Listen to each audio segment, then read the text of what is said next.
You want to know what sucks? To be correct on so many policy matters, and still nobody heeds what I have to say and take my words seriously. Sensible policies that will save this country. But the ideas that I advocate, the ideas I advocate, I mean, it's a little bit better than it used to be. It used to be that I advocate these ideas, and I was made fun of, the village idiot, for doing so.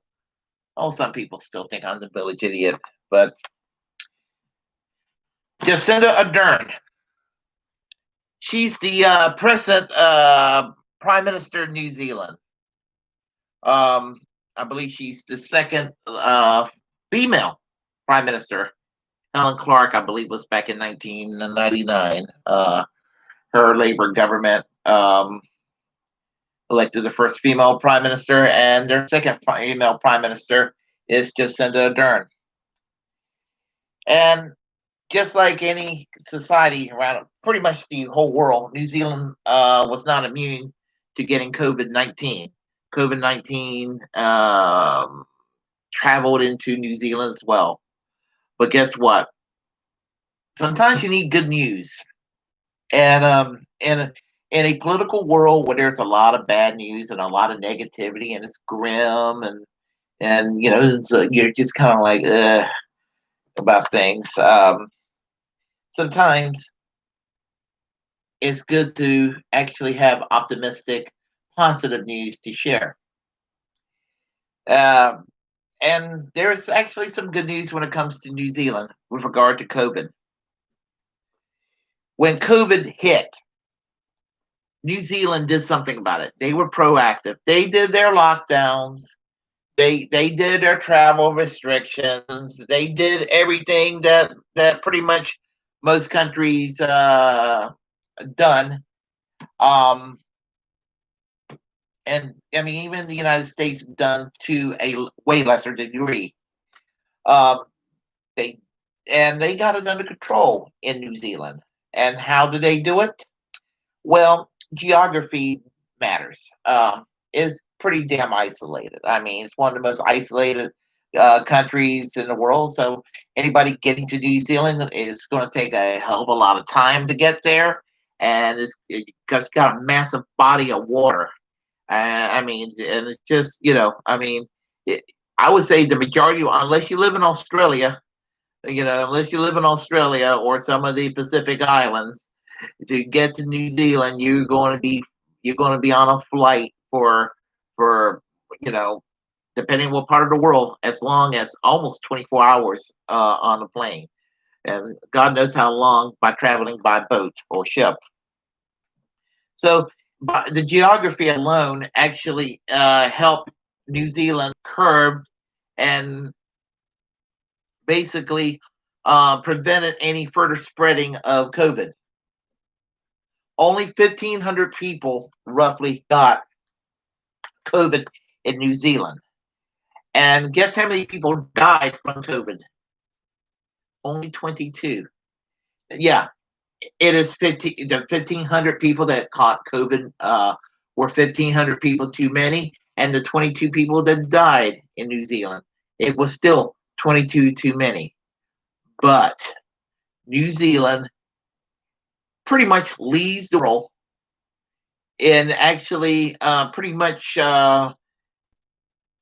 defeating COVID, to the point where New Zealand is now almost where it was, as far as the sense of normalcy being restored, is almost back to normal.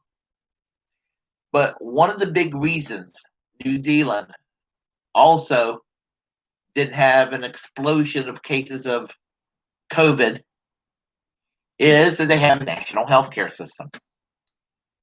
Just like a lot of other countries in the Western world has a national healthcare system. Something that the United States lacked behind in the year 2020. We don't have a national healthcare system, and it's a national crime. It is a national shame. It is a national travesty that we are living in the year 2020 and we do not have basically free access to basic medical care available to every man, woman, and child in the United States. That's not a dilemma in New Zealand. Very proactive and took the measures that was appropriate to take to make sure that COVID is under control. Now, they are anticipating another breakout just in case. They're trying to play it safe. So if there's another breakout, that they can kind of nip it in the bud. Again, they're basically preparing for the worst, and they're hoping for the best. But congratulations to Prime Minister Jacinda Adern. It's kind of nice when there is a head of state, somebody that's a leader of a nation, that's a damn good leader. A whole lot of countries, including the United States, could use more people like Jacinda Adern. And I'm glad that New Zealand is doing well. Of course, not only does New Zealand have a national healthcare system when it comes to electoral politics, unlike the United States, New Zealand has a Labour Party. And when you have a Labour Party and a viable Labour Party in any country, that country is usually better off. Just saying.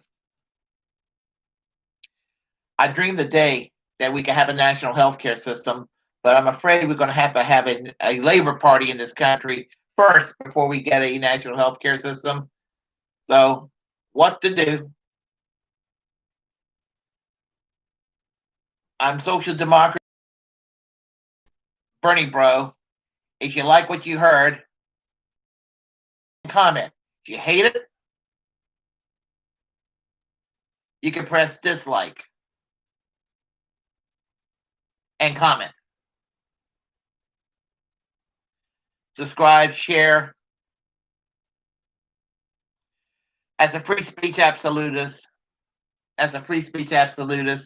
I say if you have a platform, utilize it, because we are the muckrakers of our time. So if you got something in your chest, please share it with us. Subscribe, like, dislike, comment, share. Tell everybody about this channel and utilize your First Amendment right. And until next time, peace. And Bernie Sanders for president in the year 2024. And I'm not kidding when I say that.